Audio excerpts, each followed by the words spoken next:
Faleminderit, zonja Pet.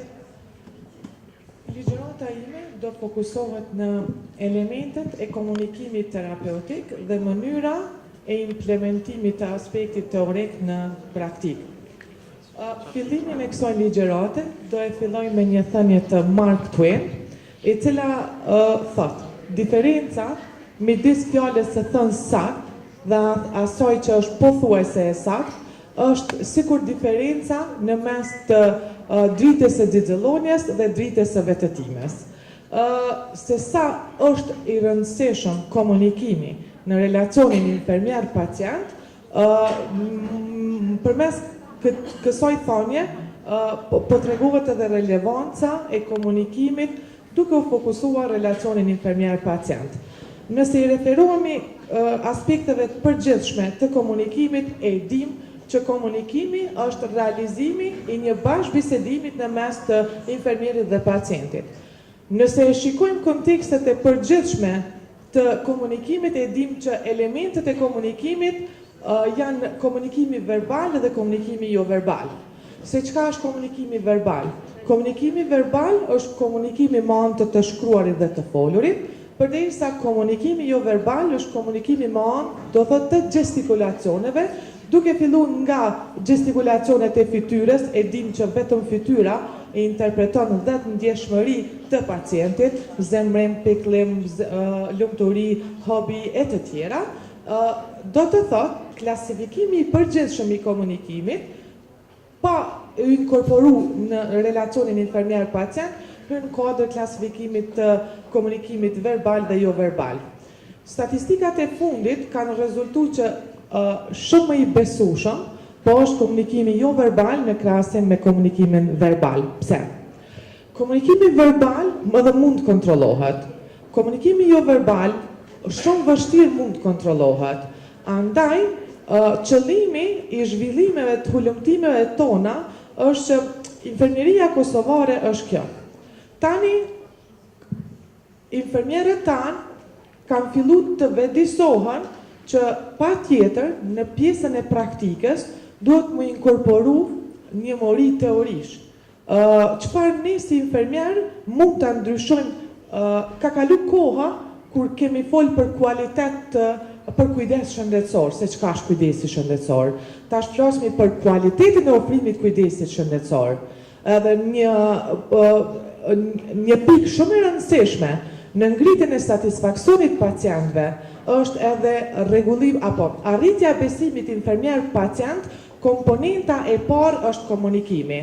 Andaj fusha e veprimit tim është që të njohemi me satisfaksionin e pacientëve, njëherët edhe satisfaksionin e infermierëve, ta dim se si qëndron komunikimin mes infermierit dhe pacientit, sepse kjo halt, nëse përmirësohet kjo halt, atëherë nuk ka nevojë që të ngritet koeficienti, që të ngritet paga mujore për ta përmirësuar komunikimin. Unë e di që pjesa praktike në disa vende shumë e vështirë si rezultati mbi ngarkesës vendit të punës, mbi ngarkesës numrit pacientëve që kërkojnë shërbime nga jo, mirë po përmirësimi i hollkës komunikimit është elementare. Sepse komunikimi, vetëm anë komunikimit një arritjen e besimit infermier-pacient.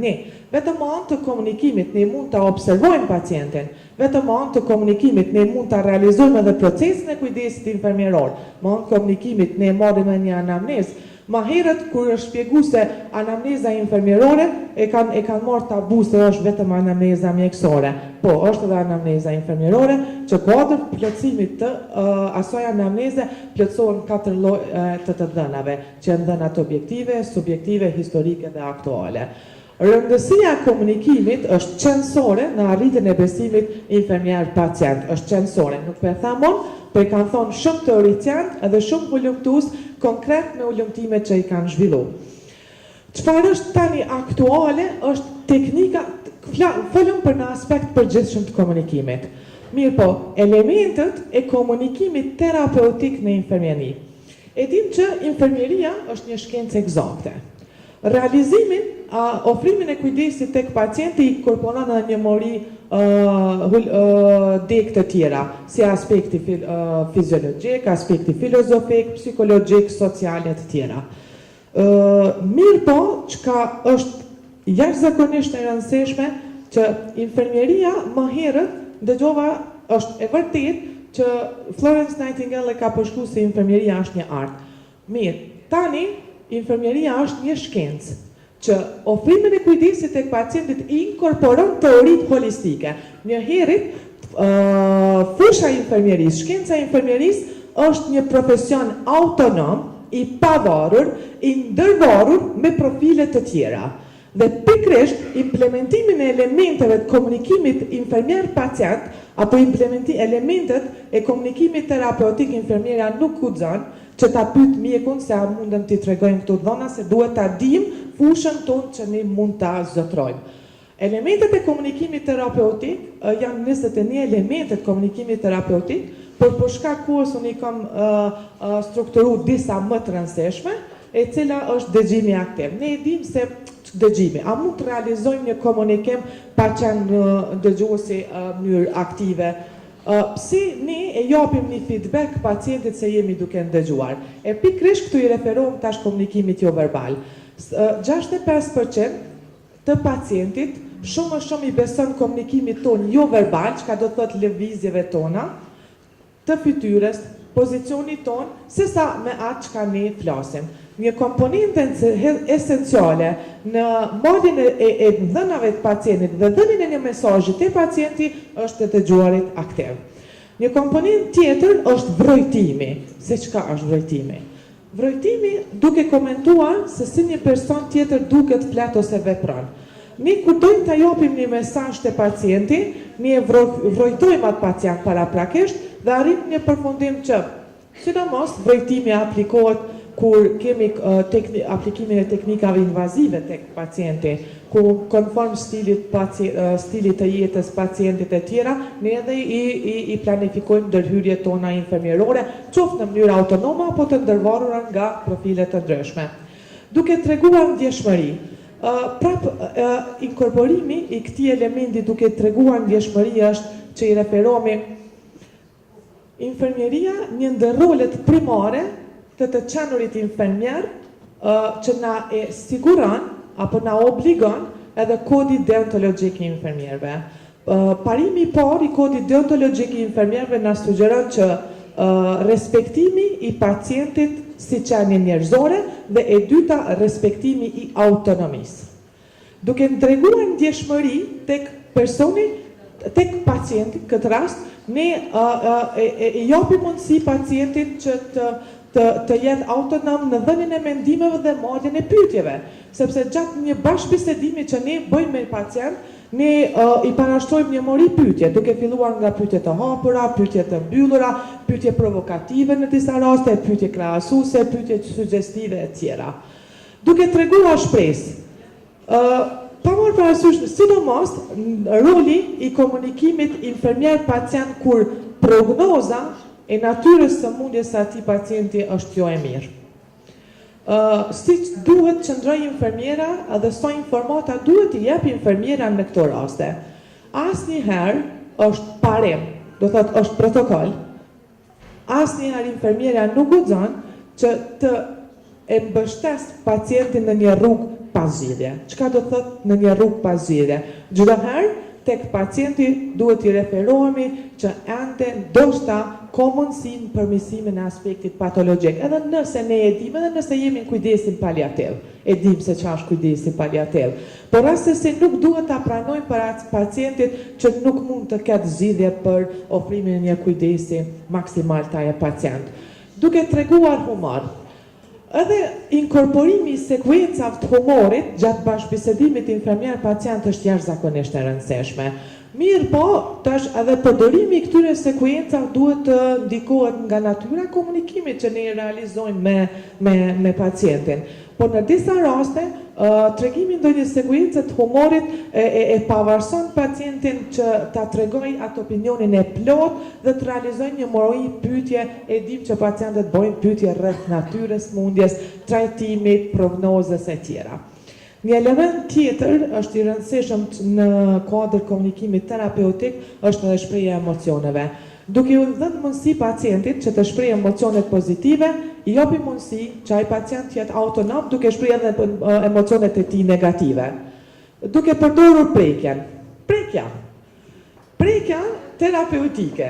Ne e dim të prekja unë edhe të student kur të shpjegoj këtë inguci ka pak së dhe mos nga pak matrit, i tham prekja terapeutike.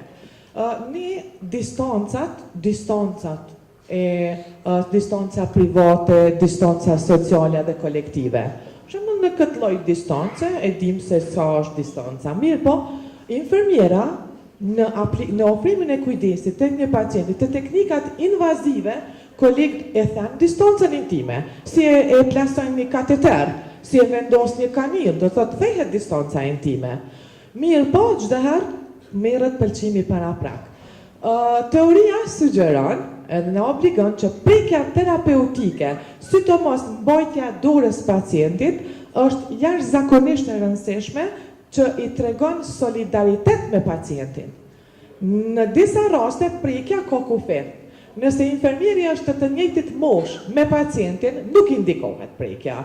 Po dhe prekja nëse përpos mbajtjes së dorës indikohet mbi supe. Jo në pjesë të tjera, mos keq interpretohemi. Prekja terapeutike është jashtëzakonisht e rëndësishme sepse arrin solidarizimin me pacientin edhe arrin besimin mes infermierit dhe pacientit. Sigurimi i informacionit është mëse domosdoshme. Mirë po, lindin disa nëmpytje. Sa informacion duhet të jepet pacientit? Informacionet duhet të jepet pacientit, se thash që autonomia e pacientit është parimi i dytë i kodit deontologjik.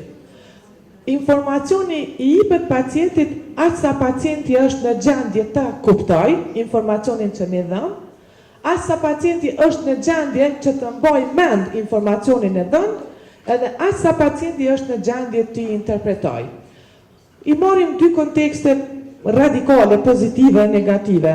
Sa t'i japëm pacientit informata pacientit me smundjen e demencës, edhe a mund t'a japëm informacionin e plot një pacienti që vun prej një smundje malinje. E dim që nëse japet informacioni komplet, mund përpos ndryshimeve patologjike që janë tani tek pacienti, e dim që ne edhe organizmi se teoritë holistike të fushën se infermieris e tregojnë që homostaza, e dim se që është homostaza fiziologjike, mirë po në këto raste kur ne e japim komplet informatën tek pacienti, shumë kollaj vjen dete edhe dizekuilibri i homostazës psikologjike. Nëse brenda një ore i themi pacientit që ki kancer, është informati cila ai pacient i ka ato fazat e veta të mospranimit të realitetit, të zemrimit, pikëllimit, mohimit edhe në fund është ai pajtimi me realitetin. Po kjo dhënje komplete i informatës mund të na rezultojë në refuzim shembull të kimioterapisë, dhe çfarë rezultoi një infermiere që dhënja e informatës, mirë po dhe autonomia dhe dhënja e informatës është edhe parimi i kodit deontologjik. Mirë po dhënja e informatës duhet të jetë në mënyrë parciale, jo në mënyrë të plot, jo komplete, aq sa është pacienti në gjendje që ta mbajë mend, ta kuptojë edhe ta interpretojë në praktik atë sugjerim. Marrja e feedbackut. Marrja e feedbackut është jashtëzakonisht e rëndësishme. Pse po themi jashtëzakonisht? Se bazë të feedbackut që ne e bëjmë me pacientin, bazë bashkë bisedimit, ne jemi në gjendje ta kuptojmë që pacienti është duke dëgjuar në mënyrë aktive. Edhe dëgjimi në mënyrë aktive është duke u bazuar vetëm në anë të komunikimit jo verbal, por disa edhe me anë komunikimit verbal. Gjatë një bashkëbisedimi e dim se me disa persona gjatë bashkëbisedimit vazhdimisht po. Po me pacientin duhet t'i referohemi komunikimit jo verbal, ta kuptojmë se pacienti është duke na dëgjuar për këshillat ose për sugjerimet që ne i dhëmë. Mirë po, temorja e feedbackut është edhe qartësimi. E këtu duhet patjetër të inkorporohen pyetjet krahasuese. Çka janë pyetjet krahasuese? E kuptove marrjen e barit? Duhet më marrë bari, sepse ka pas shumë raste të cilat kemi lexuar dhe kemi ndëgjuar që një suposte rektal e ama laike e ka vendosur në mënyrë vaginale. Ajo është rezultati mos informatës ose dhënies së plot tek familjarët. Parafrazimi, një element edhe e kapi, një element jashtëzakonisht i rëndësishëm është edhe parafrazimi. Ne kur gjatë bashkëbisedimit me pacientin, çdo herë i referojmë edhe eksperiencës tonë, që bazamenti i fushës së infermierisë bazohet në dy, që është evidence-based nursing and eminence-based nursing, apo infermieria bazuar në teori dhe infermieria bazuar në praktikë. Nuk është asnjë teori, sa do e mirë le të është koleg, nuk është e mirë nëse nuk jetësohet në praktikë. Edhe praktika nuk mund të zhvillohet pa u jetësu aspekti teorik. Kjo neve na sugjeron edhe na orienton që nuk ka praktik pa implementimin e teorive dhe njëherë teoria mund të jetë e vdekur apo ngelet vetëm në letër nëse nuk e implementojnë në praktik. Parafrazimi i referohet më tepër aspektit të përvojës, ku ne tentojmë të japim një mesazh pacientit dhe çdo herë i referohemi tek pacientët e tjerë me të njëjtën sëmundje. Kjo është primare, me të njëjtën sëmundje. Duke kërkuar pyetjet relevante. Në bashkëbisedimin e parë me pacientin është rregull e artë e komunikimit të infermieres që ne i parashtrojmë pacientit pyetje të hapura. Çka është pyetje të hapura, çfarë është problemi? Kjo është një pyetje e hapur. Dhe pacienti mundet, nëse ne nuk intervenojmë me pyetje krahasuese, pyetje relevante, atëherë na pacienti mund të na tregojë gjëra të kota, të cilat neve nuk na interesojnë në vazhdimsinë e ofrimit kujdesit tek atij pacienti. Komunikimi i qartë, elementet e komunikimit terapeutik na shpihen në një komunikim të qartë, se çka është komunikimi i qartë.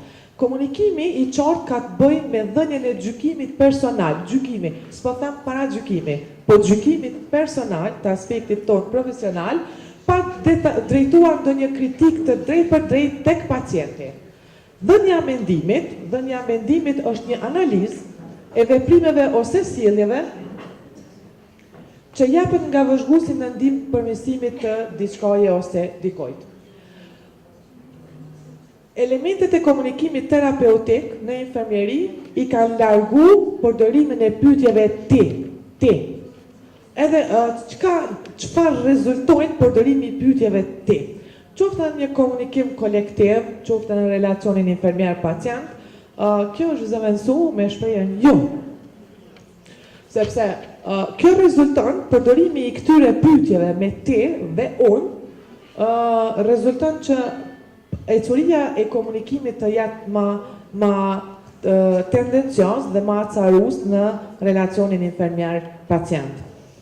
Rregullat për krijimin e një gjykimi efektiv, mirë po, gjykimi efektiv është të menduarit kritik.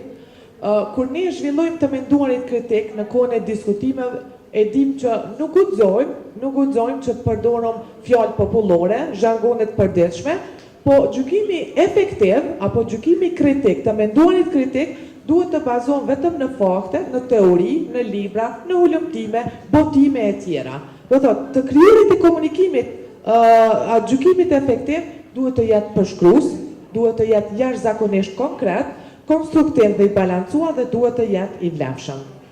Rëndësia komunikimit të infermierët. Roli infermierëve e dim që kërkon një aftësi komunikimi, qoftë të komunikimit verbal, qoftë të komunikimit jo verbal. Komunikimi verbal është shumë më i lehtë për mu zhvillu, sepse gojor, sepse interpretohet nga aspekti gojor. Ju ka ndodhur ndonjëherë kur keni bashkëbiseduar me ndonjë profesor edhe keni deshur me shënu SMS. Edhe 3 herë keni fshi SMS-in sepse nuk keni arrit, do thot me treguar çfarë ju po e mendoni. Do thot nevojitet ende kujdes në interpretimin e për shembull të pjesës reflektive të kujdesit infermieror. Infermierët duhet të kenë aftësi të mirë të kuptuarit. Infermierët duhet të kuptojnë mirë mesazhet që i marrin nga pacienti, aftësi të larta të komunikimit verbal dhe aftësi të larta të monitorimit të komunikimit jo verbal. Komunikimi infermier-pacient është një komponent esenciale në arritjen e besimit reciprok në mes infermierit dhe pacientit dhe arritja besimit reciprok mes infermierit dhe pacientit ndikon edhe në rritjen e satisfaksionit pacientëve. Desatisfaksioni i pacientëve ndikon edhe në uljen e performancës spitalore, që komunikimi infermier-pacient, satisfaksioni i pacientëve janë dy komponenta elementare që ndikojnë në performancën spitalore. Do e përmbylli këtë ligjërat me thënien e një teoricenti shumë të njohur të komunikimit terapeutik në infermieri të teoricentit të njohur Peplau, i cili thotë: komunikimi është mjeti i cili fillon. Komunikimi është mjeti i cili përpunon dhe përfundon marrëdhënien infermier-pacient. Ju falenderoj.